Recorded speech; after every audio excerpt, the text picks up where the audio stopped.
दोस्तों नमस्कार, आपका वापस फिर से स्वागत है आपके अपने YouTube चैनल पे। हमने कल अपने हिस्ट्री की क्लास की हिस्ट्री की सीरीज की पहली क्लास कंप्लीट कर ली थी। उसमें हमने देखा कि हिस्ट्री को क्यों पढ़ा जाता है और क्या है हिस्ट्री। आज हम हिस्ट्री को स्टार्ट करेंगे। हिस्ट्री को पढ़ने का तरीका जो मैंने बताया था कल कि हिस्ट्री को स्ट्रक्चर बेस पे पढ़ना सही रहेगा, जिससे हमें समझ आएगा कि पहले क्या हुआ फिर क्या घटना हुई। मैंने आपसे ये भी बोला था कि आपको शुरू से आधुनिक काल तक, प्राचीन काल से आधुनिक काल तक हिस्ट्री को लाया जाएगा आपके पास। तो एक रिक्वेस्ट है आपसे, पहले स्टार्ट करने से पहले आप अगर वाकई पढ़ना चाहते हैं तो पेन और कॉपी साथ में लेके बैठिए, नहीं तो हमारा टाइम बर्बाद करने से आपको कोई फायदा नहीं है, फालतू में देखने से। पढ़ना ही चाहते हैं तो पेन और कॉपी लीजिए और जो इस पे लिख रहा हूँ बोर्ड पे उसको याद कर लीजिए, लिख लीजिए, ठीक है। तो मैं आपको बता रहा था कल मैंने क्या क्या पढ़ाया था। मैंने पढ़ाया था हिस्ट्री क्यों पढ़ी जाती है, उससे कोई मतलब नहीं है, वो तो केवल समझने के लिए था। मैंने बताया था आपको हेरोडोटस जिसने हिस्टोरिका लिखी थी, इतिहास का पितामह, इतिहास का जनक। फिर उसके बाद बताया था मैंने भारतीय इतिहास का जनक वेदव्यास। फिर मैंने बताया था राजस्थान के इतिहास के जनक कर्नल जेम्स टोड। आज फिर मैंने बताया था उसके बारे में, इतिहास के स्रोतों के बारे में। इतिहास के स्रोत मैंने दो तरीके बताए थे, उसको वापस रिपीट कर रहा हूं आज। इतिहास के स्रोत,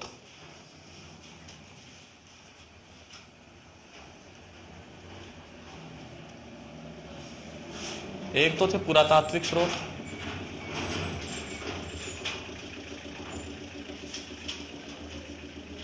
और एक थे साहित्यिक स्रोत।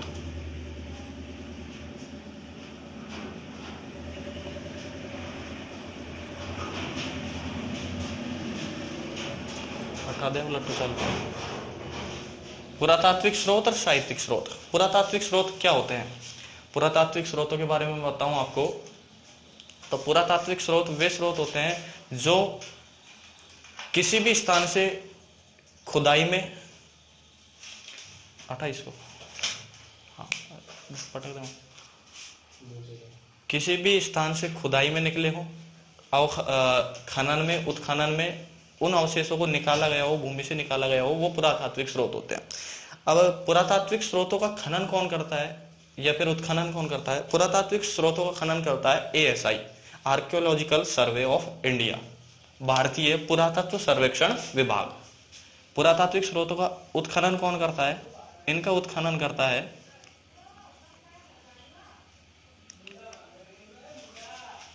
ASI। ASI के बारे में बताएं, आर्कियोलॉजिकल सर्वे ऑफ इंडिया, भारतीय पुरातत्व सर्वेक्षण विभाग, भारतीय पुरातत्व सर्वेक्षण विभाग।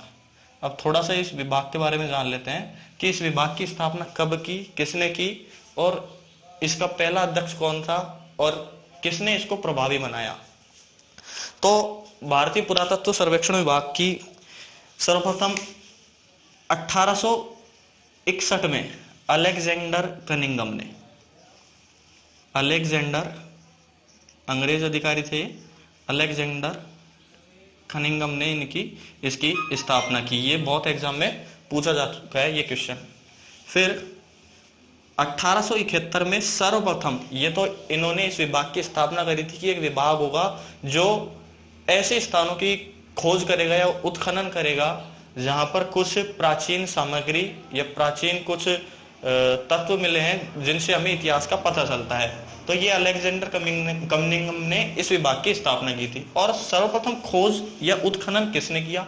1871 में ACL का लाइल, इन महोदय ने सबसे पहले उत्खनन स्टार्ट किया या खुदाई स्टार्ट करी और पुरातात्विक सामग्रियों का निकाला। और एक और थे जिन्होंने 1902 में सर जॉन मार्शल, इन जॉन मार्शल को हम आगे भी पढ़ेंगे। इन जॉन मार्शल ने 1902 में ASI की बागडोर अपने हाथ में ली जब ये इसके अध्यक्ष बने। इनके हाथ में आने के बाद, जब इनके अध्यक्ष बने, इसके बाद एएसआई ने सबसे ज्यादा तरक्की की और सबसे ज्यादा स्थानों पर खुदाई की। इसके बाद एएसआई का पूरा स्ट्रक्चर चेंज हो गया। 1902 के बाद ही धीरे धीरे उत्खनन ज्यादा स्तर पर स्टार्ट हुआ और नई नई जगहों की खोज की गई, जिसमें सिंधु घाटी सभ्यता मेन है। जॉन मार्शल को हम सिंधु घाटी सभ्यता में पढ़ेंगे। ये पुरातात्विक स्रोतों का उत्खनन कौन करता है? एएसआई। एएसआई के बारे में हमने जान लिया। अब बात करते हैं पुरातात्विक स्रोत होते क्या हैं। जो किसी जगह से उत्खनन करके निकाले जाते हैं वे ऐतिहासिक स्रोत, जिनमें अभिलेख, शिलालेख या ताम्रपत्र या सिक्के, ऐसे स्रोत या फिर उत्खनन करके निकाले गए ऐसे स्रोत जिनसे हमें इतिहास की जानकारी प्राप्त होती है। इनमें बताएं तो पुरातात्विक स्रोतों में आएंगे अभिलेख, सिक्के, ताम्रपत्र, ये आते हैं पुरातात्विक स्रोतों के अंदर। अभिलेख, सिक्के और ताम्रपत्र ये धीरे धीरे हम पढ़ते जाएंगे। मैं इनको अभी डिटेल में नहीं पढ़ाने वाला, क्योंकि अभिलेखों की संख्या बहुत ही ज्यादा है। इतनी ज्यादा है कि जो मौर्य काल में अशोक हुआ था उसके अभिलेख पढ़ने में ही 2 दिन लग जाते हैं। तो अभिलेख पूरे भारत के हम नहीं पढ़ने वाले। धीरे धीरे आगे हम हिस्ट्री को पढ़ते जाएंगे तो अभिलेख आते रहेंगे, उनको हम पढ़ते रहेंगे। सिक्के, अब बात करूं अभिलेखों के अंदर क्या क्या आता है।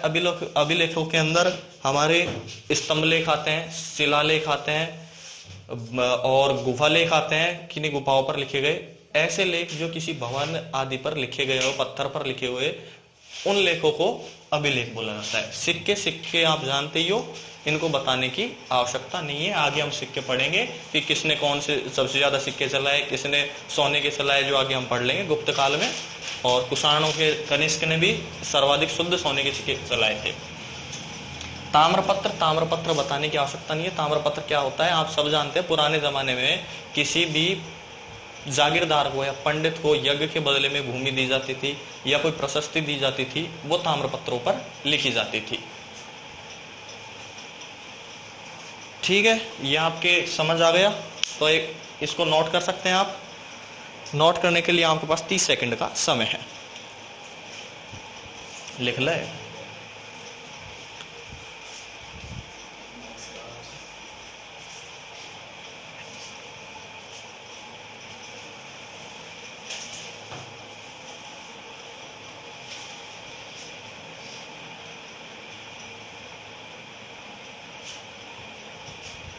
एक बात और, अभिलेखों का अध्ययन जिस शाखा में किया जाता है, विज्ञान की जिस शाखा में अभिलेखों का अध्ययन किया जाता है उसको क्या बोला जाता है? सिक्कों का अध्ययन किया जाता है उसको क्या बोला जाता है? जैसे हम साइंस में बात करें तो हार्ट का जो ब्रांच अध्ययन करती है उसको कार्डियोलॉजी कहते हैं, और रुधिर का जो रक्त का करती है उसको हिमेटोलॉजी कहते हैं। वैसे ही अभिलेखों का अध्ययन करते हैं उस शाखा को क्या कहा जाता है? सिक्कों का अध्ययन करने वाली शाखा को क्या कहा जाता है?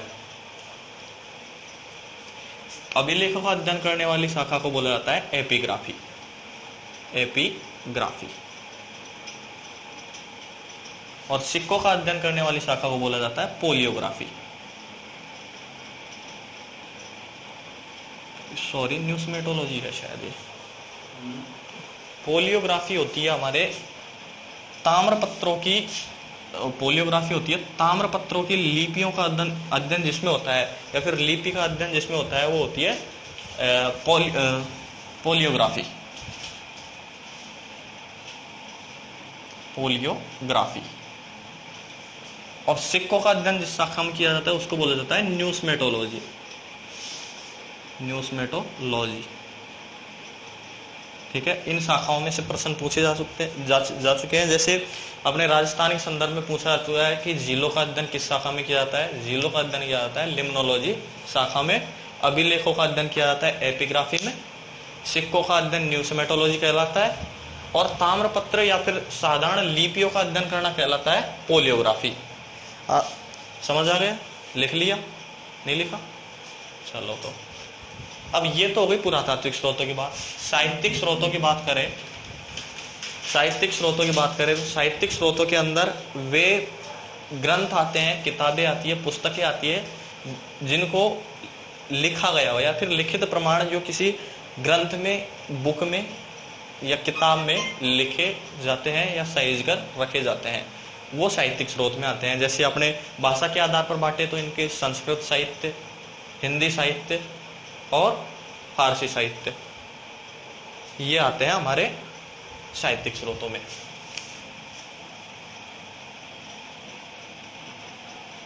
संस्कृत साहित्य,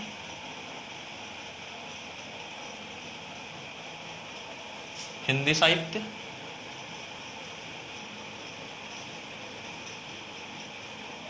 और फारसी साहित्य।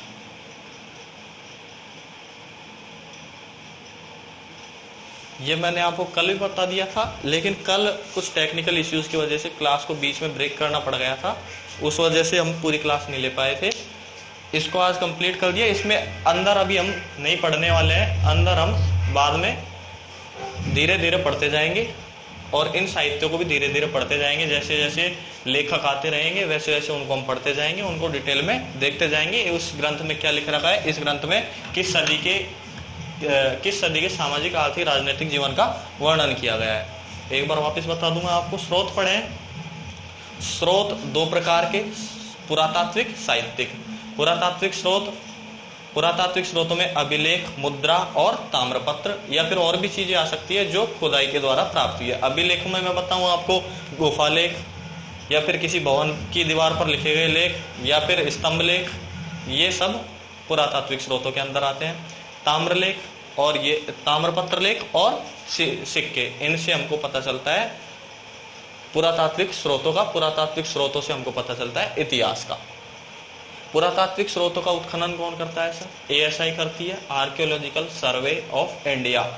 इसकी सर्वप्रथम स्थापना की थी 1861 में अलेक्जेंडर कनिंगम ने। 1871 में प्रथम बार उत्खनन किया था ACL कार्लाइल ने। 1902 में सर जॉन मॉर्सल ने इसका कार्यभार संभाला। इनके कार्यभार संभालते ही सर्वाधिक मात्रा में उत्खनन स्टार्ट हुआ और इस ASI का पूरा स्ट्रक्चर चेंज हो गया, जिससे इसका प्रभाव ये हुआ कि भारत में सिंधु घाटी सभ्यता की खोज हुई। सिंधु घाटी सभ्यता को व्यापक स्तर पर खोज हुई, अभी भी चल रही है। हरियाणा साइड के कुछ भागों में एक बड़ा नगर निकला है अभी हाल ही के दिनों में, जो बाकी उनसे बड़ा है। बाकी पिछले जो हमको उत्खनन में शहर मिले हैं उन सबसे बड़ा है। अब हम बात करेंगे इतिहास के क्लासिफिकेशन की। नेक्स्ट, समझ आया? कौन आ गए हो?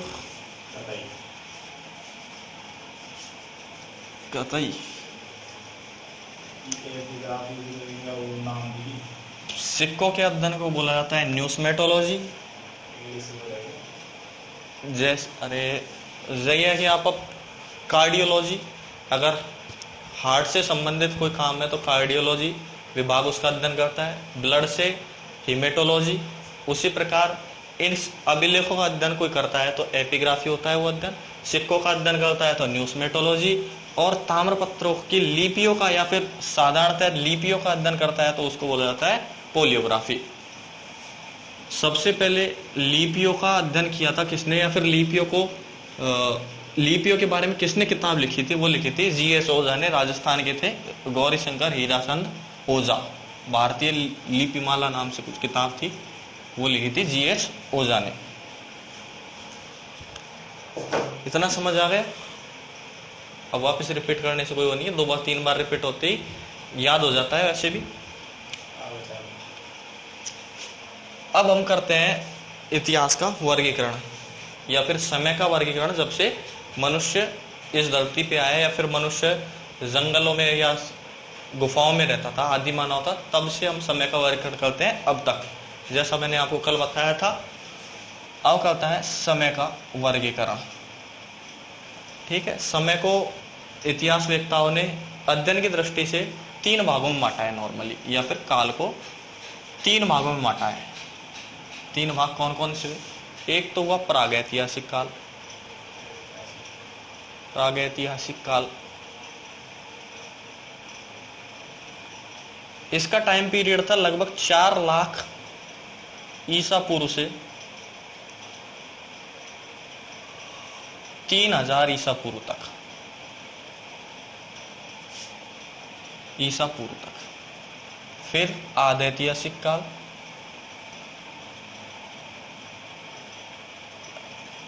आदि ऐतिहासिक काल, इसका टाइम पीरियड था 3000 ईसा पूर्व से 600 ईसा पूर्व तक। इसका था, ये है ऐतिहासिक काल, ये है जो मोस्ट है ऐतिहासिक काल। 600 से ईसा पूर्व से 600 ईसा पूर्व से वर्तमान तक, ये ऐतिहासिक काल। ठीक, ये है इतिहास का वर्गीकरण। Pre historic, pre historic period, proto historic and historic era. यह है समय का वर्गीकरण। 4 लाख से 3000 ईसा पूर्व, 3000 से 600 ईसा पूर्व, 600 से वर्तमान तक। अब ये ईसा पूर्व ईस्वी का मैटर अगर आपको पता है तो अच्छी बात है, कई नए बंदे हैं उनको पता नहीं है ईसा पूर्व ईस्वी का मैटर। तो मैं बात बता दूं, ईसा मसीह थे ईसाई धर्म के, जिन्होंने ईसाई धर्म का प्रचार प्रसार किया या उद्भव किया। तो जब से उनका जन्म हुआ तब से हम एक ईस्वी स्टार्ट करके मानते हैं और वर्तमान में वही चल रही है। ठीक है, वही चल रही है, ग्रेगोरियन कैलेंडर बोलते हैं उसको। एक ईस्वी से चल रहा है वो और वर्तमान तक वही चल रहा है। एक ईस्वी वैसे फिर अपने आ गया 1000, 1100, फिर 1900, वैसे ही चला जा रहा है। तो अब वर्तमान में चल रहा है 2021। उसी प्रकार इस ईसा मसीह के जन्म से पूर्व जो घटनाएं हुई उनको ईसा पूर्व में माना जाता है। ईसा पूर्व, ईसा पूर्व अर्थात ईसा मसीह के जन्म से पहले की घटना। अब ईसा मसीह के जन्म से 4 लाख वर्ष पूर्व, ईसा मसीह के जन्म से 4 लाख वर्ष ईसा पूर्व, इसको 4 लाख ईसा पूर्व। ठीक है, ईसा मसीह के जन्म से 4 लाख ईसा पूर्व से 3000 ईसा पूर्व, इसीलिए इसको ईसा पूर्व बोला जाता है। अर्थात कि मतलब कि ईसा मसीह के जन्म से इतने साल पहले उसको बोला जाता है ईसा पूर्व, और जन्म के बाद ईस्वी। ये क्लियर हो गया होगा? चलो,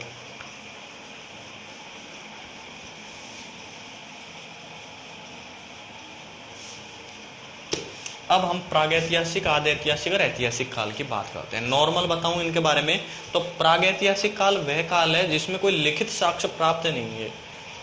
जो मानव है उस टाइम पे, जो मानव था वो जंगलों में निवास करता था। लिखित साक्ष्य तो नहीं है, लेकिन उसने कुछ शैलाश्रयों पर चित्र बना रखे हैं, ठीक है, जिनसे पता चलता है कि यहाँ पर कुछ संरचना थी या जानवर था या मानव था जो रहता था। प्रोटो हिस्टोरिक, इस काल में लिखित साक्ष्य तो मिले हैं हमको, लेकिन उनको अभी तक पढ़ा नहीं जा सका। ठीक है, इसमें लिखित साक्ष्य नहीं मिले,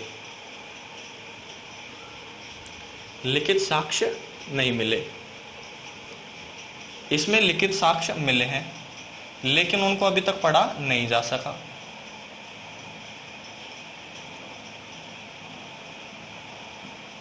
लेकिन पढ़ा नहीं जा सका उनको अभी तक, क्योंकि उनकी लिपि कुछ ऐसी है जो समझ में नहीं आई, जैसे सिंधु घाटी सभ्यता में लिपि मिली है। और इधर जो ऐतिहासिक काल में लिखित साक्ष्य तो मिले हैं,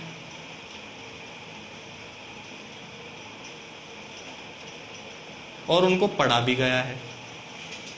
जैसे वैदिक सभ्यता में, वैदिक सभ्यता के बाद जो भी घटनाएं हुई, जनपद काल आ गया, उसके बाद उन सबको पढ़ा गया है। यहाँ पर लिखित साक्ष्य नहीं मिले हैं, यहाँ पर केवल कुछ संरचनाएं मिली हैं, जैसे अपने भीमबेटका में मिली है, सोन घाटी में मिली है। इसको प्रागैतिहासिक काल को आगे भी हम डिवाइड कर सकते हैं और पार्टों में, किसके हिसाब से, जैसे जैसे मानव का विकास हुआ उस हिसाब से कि मानव ने किस समय में आग की खोज की, किस समय में पहिए की खोज की, किस समय में वो खेती करने लग गया, उस हिसाब से हम इसको बांट सकते हैं आगे। प्रागैतिहासिक काल को हम और बांटे तो इसके 3 भाग और बता सकते।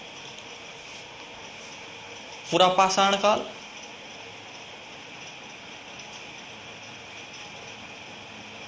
मध्यपाषाण काल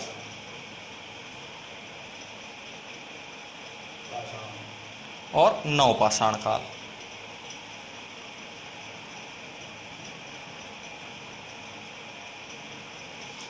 पूरा पाषाण काल का टाइम पीरियड बताऊं तो 4 लाख से 10,000 ईसा पूर्व।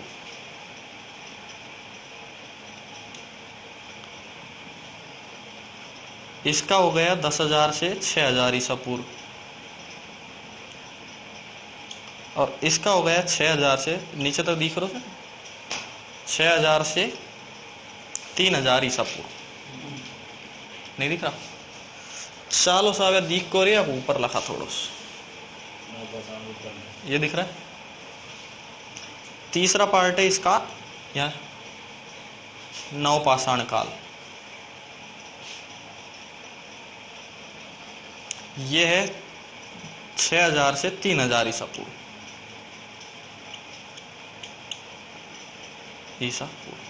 पूरा पाषाण काल में जो मानव था जंगलों में रहता था, गुफाओं में रहता था।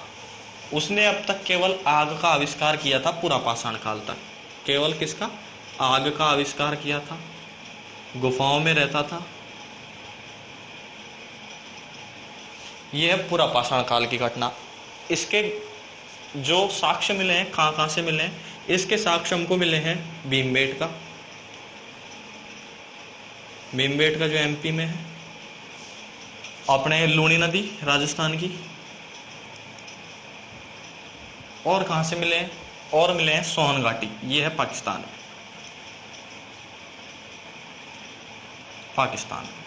ठीक, और भी बहुत जगहों से मिले हैं, लेकिन मैंने आपको ये बता दिए। अब बात करते हैं मध्य पाषाण काल की। मध्य पाषाण काल में क्या हुआ? मध्य पाषाण काल में मनुष्य का थोड़ा विकास हुआ, बुद्धि का थोड़ा विकास हुआ। मध्य पाषाण काल आते आते इसने छोटे हथियार बना लिए।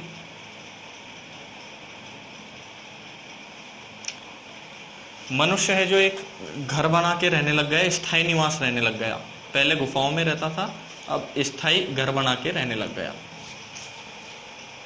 नवपाषाण काल की बात करें तो नवपाषाण काल में क्या क्या परिवर्तन हुए? नवपाषाण काल में वह पशुपालन करने लग गया, पहिए की खोज की इसने, और कृषि करने लग गया। यह है नवपाषाण काल में। दिख रहा है?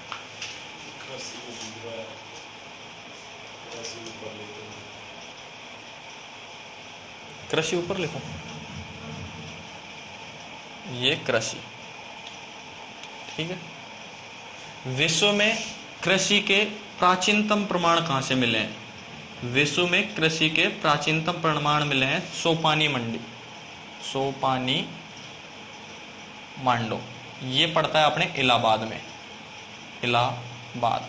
विश्व में प्राचीनतम, सबसे प्राचीनतम कृषि के प्रमाण ये मिले हैं सोपानी मांडो, इलाहाबाद से।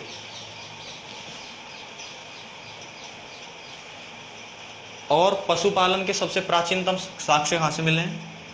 पशुपालन के प्राचीनतम साक्ष्य मिले हैं, एक तो अपने हो गया आदमगढ़, आदमगढ़ ये एमपी में पड़ता है, और राजस्थान का बागौर जो राजस्थान के भीलवाड़ा जिले में पड़ता है, भीलवाड़ा राजस्थान। विश्व में कृषि के प्राचीनतम साक्ष्य भारत के सोपानी मांडो, इलाहाबाद यूपी में पड़ता है। पशुपालन के प्राचीनतम साक्ष्य आदमगढ़, बागौर, भीलवाड़ा में। आदमगढ़ एमपी में और बागौर, भीलवाड़ा राजस्थान में। ये है अपना प्रागैतिहासिक काल। अब तक जो अपना मानव था उसको लिखना नहीं आता था बिल्कुल, केवल भाव प्रकट कर सकता था। जैसे उसको कोई गेंडा मारना है तो ऐसे चित्र बना के छोड़ देता था, जैसे मरता हुआ भैंसा, ये हमने चित्र पढ़ा है। शिकारी करता हुआ भैंसा, ये बहुत सारे चित्र है जो हमने पहले पढ़ रखे हैं। अजंता एलोरा की गुफाओं में भी ये चित्र मिले हैं। नहीं, भीमबेटका में मिले, अजंता एलोरा में नहीं मिले। भीमबेटका मध्य प्रदेश में, ये चित्र वहां मिले हैं।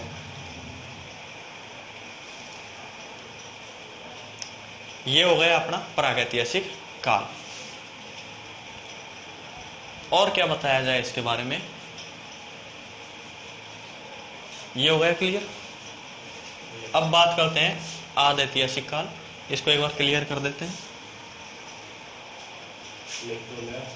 लिख लो, चलो इसको लिख लो, आपको 30 सेकंड मिल रहे हैं इसको लिखने के।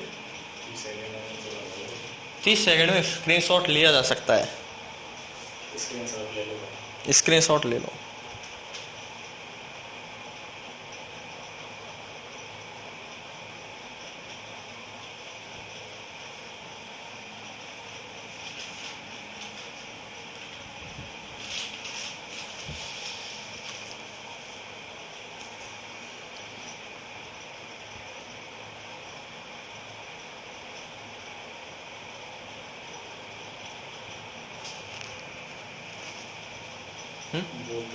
हो गया? स्क्रीनशॉट ले लिया होगा आपने? चल लिख ले, तू तो लिख ले।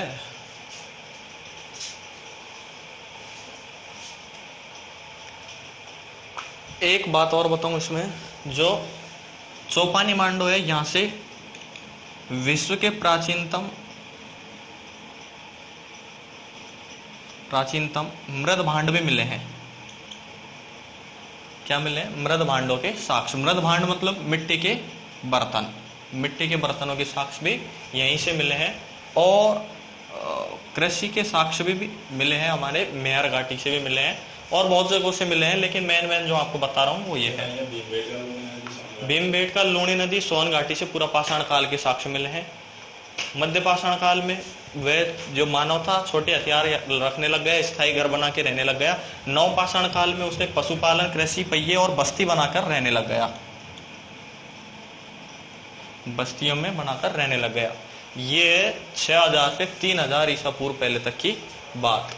इस टाइम में हम भी बस्ती बना के रह रहे हैं, वो भी बस्ती बना के रह रहा था। हमें उसमें बस इतना डिफरेंस है कि हमने विज्ञान का आविष्कार बहुत ज्यादा कर लिया है। उस टाइम पे उसके पास इतना विल पावर तो थी, लेकिन दिमाग नहीं था। धीरे धीरे दिमाग विकसित हुआ और यहां तक पहुंच गए हम आज, जो पहले हम ऐसे थे।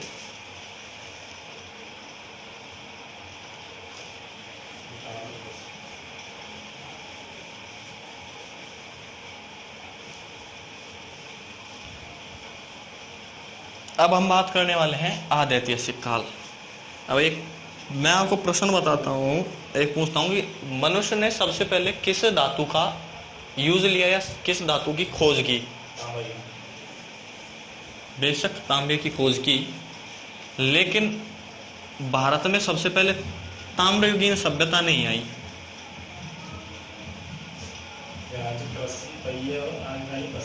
बस्तियों में रहने लग गया, कृषि का विकास हुआ।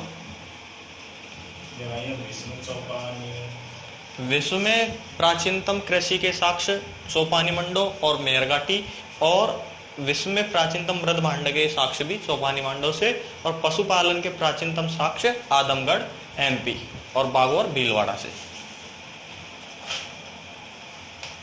ठीक,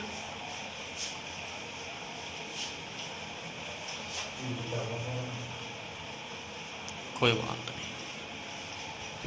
अब बात करते हैं आदि ऐतिहासिक काल की।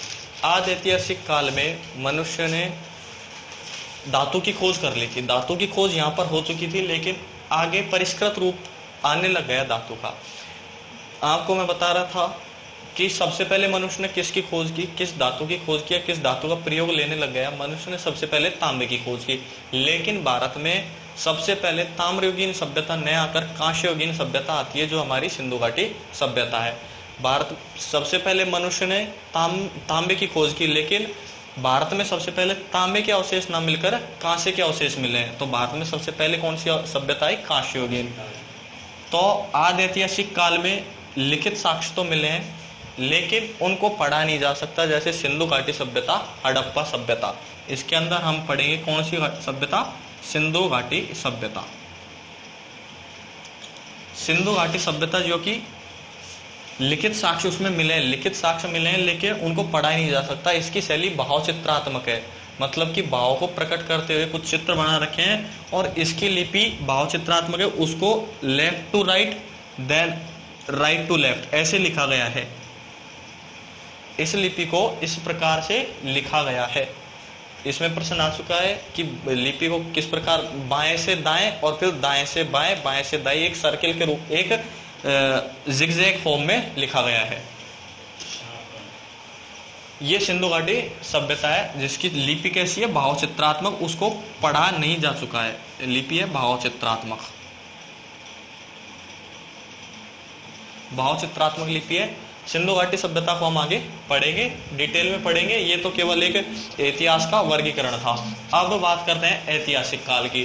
सबसे बड़ा पार्ट हमको यही पढ़ना है, यही कवर करना है पूरा।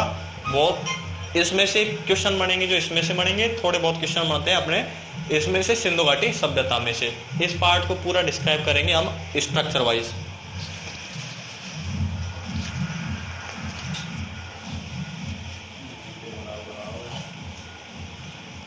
तो लिखित साक्ष्य मिले हैं यहां से।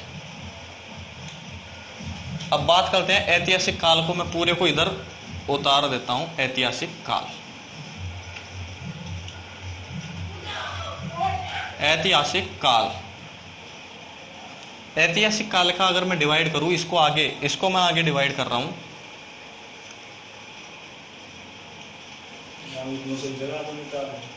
आधुनिक काल को हम डिटेल में आधुनिक नहीं, आद ऐतिहासिक काल को हम डिटेल में पढ़ेंगे। सिंधु घाटी सभ्यता पूरी को पढ़ांगा A to Z, जहां जहां मिलासी, मोहनजोदाड़ो, सुतकांगेडोर, हड़प्पा, ठीक है। ऐतिहासिक काल, ऐतिहासिक काल का वर्गीकरण इसको ही हम पढ़ने वाले हैं मेन रूप से। ऐतिहासिक काल को 3 भागों में बांटा गया है। इस ऐतिहासिक काल को 3 भागों में बांटा गया है। पहला है प्राचीन भारत या फिर प्राचीन काल, दूसरा है मध्यकाल, तीसरा है अपना आधुनिक काल। आधुनिक काल, अगर आप राजस्थान यूनिवर्सिटी से बीए की एग्जाम देते हैं तो राजस्थान यूनिवर्सिटी की बीए पार्ट फर्स्ट में प्राचीन काल आता है। प्राचीन काल के अंतर्गत ही ये आद ऐतिहासिक और प्राग ऐतिहासिक भी उसमें ही आ जाते हैं।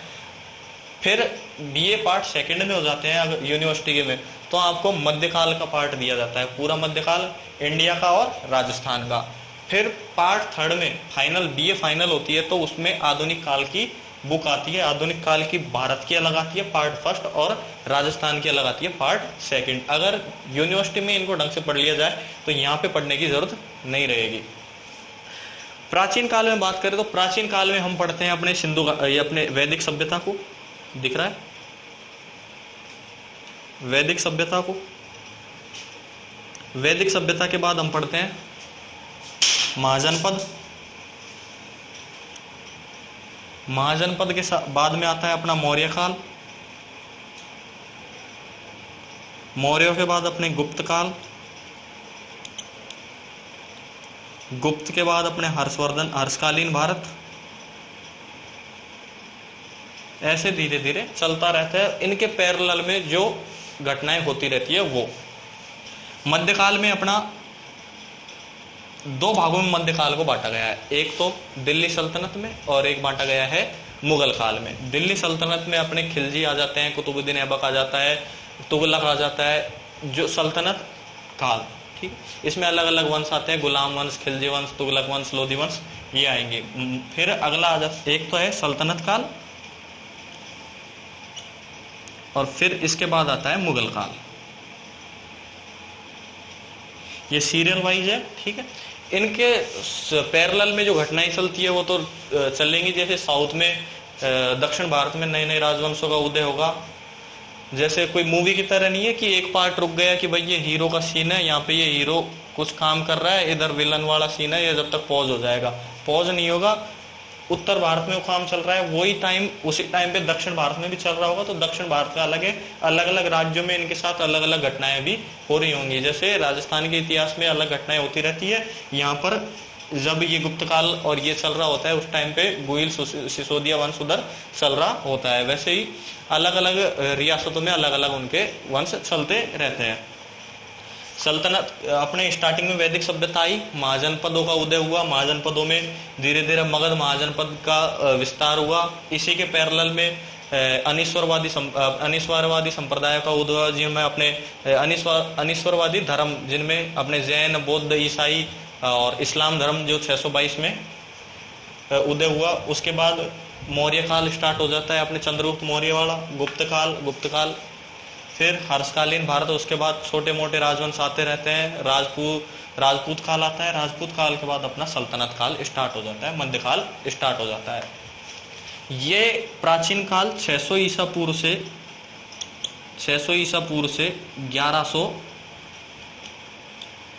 1206 तक चलता है, 1206 ईस्वी तक।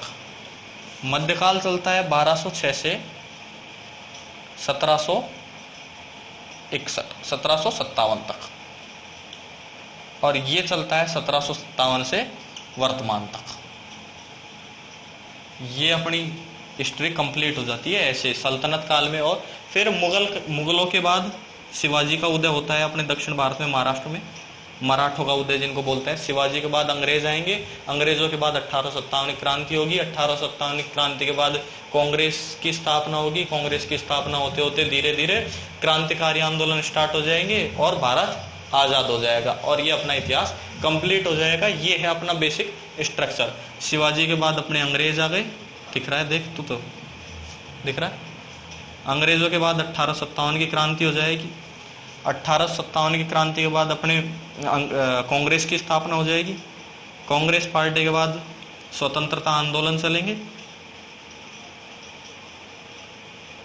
और आंदोलनों के बाद अपना भारत आजाद, और आजाद के बाद फिर हम अपने पढ़ते हैं, पॉलिटी पढ़ते हैं, और फिर अपने करंट अफेयर पढ़ते हैं। आज तक का इतिहास कंप्लीट हो जाता है, करंट अफेयर पढ़ते हैं जिनमें। तो ये है बेसिक स्ट्रक्चर अपने इतिहास का, जिसको इस स्ट्रक्चर को आप समझ गए तो आपके इतिहास ऑटोमेटिक कंप्लीट हो जाएगा। कि आप अगर यहाँ से चलोगे, जब से मानव उदय हुआ और यहाँ तक वर्तमान तक 2021 तक आओगे करंट अफेयर पढ़ते पढ़ते, तो आपके समझ आ जाएगा कि मानव की सभ्यता कैसे विकसित हुई, कैसे वह प्री हिस्टोरिक काल से मॉडर्न इंडिया तक आ गया, मॉडर्न टाइम पीरियड तक आ गया। एक बार वापस मैं आपको बता दूं कि इतिहासवेत्ताओं ने टाइम को 3 भागों में बांटा, pre historic, proto historic and historic. 3 era हो गई। इनमें 4 लाख से 3000 ईसा पूर्व, 3000 से 600 ईसा पूर्व, और 600 ईसा पूर्व से वर्तमान तक। इसमें कोई लिखित साक्ष्य नहीं मिला, केवल चित्र मिले हैं। उनके आधार पर हमने पता लगाया है कि यहाँ पर मनुष्य था, मानव था जो गुफाओं में रहता था।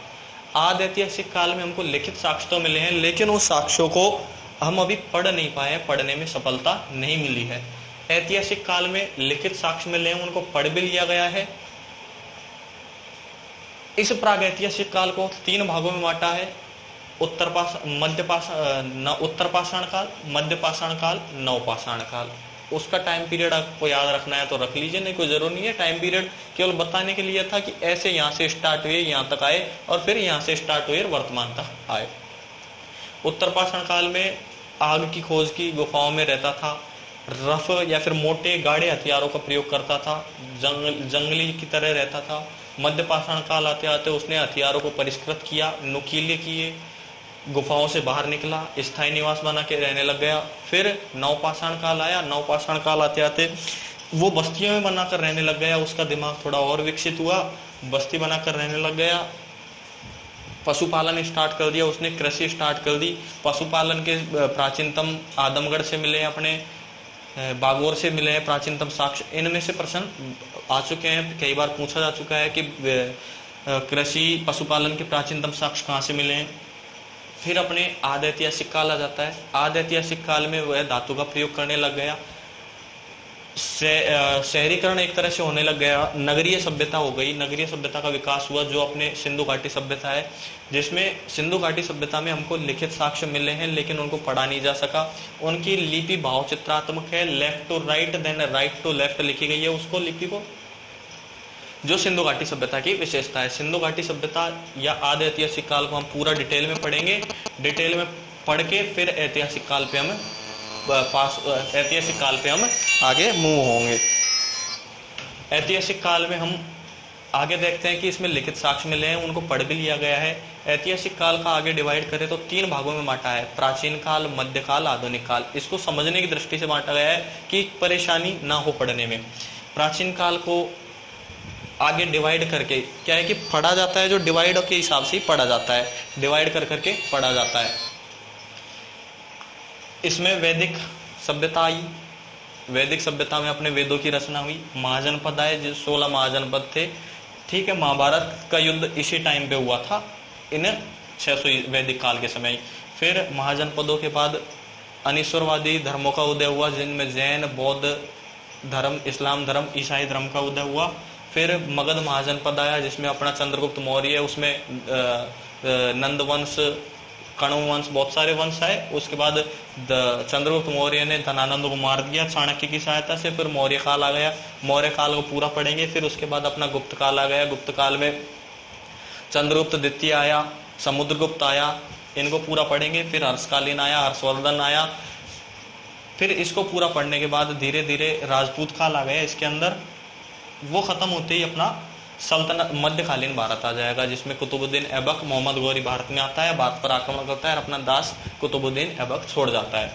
कुतुबुद्दीन ऐबक 1206 से शासन करता है और वो सल्तनत काल होता है। सल्तनत काल, मध्यकाल को 2 भागों में बांटा है, सल्तनत काल और मुगल काल।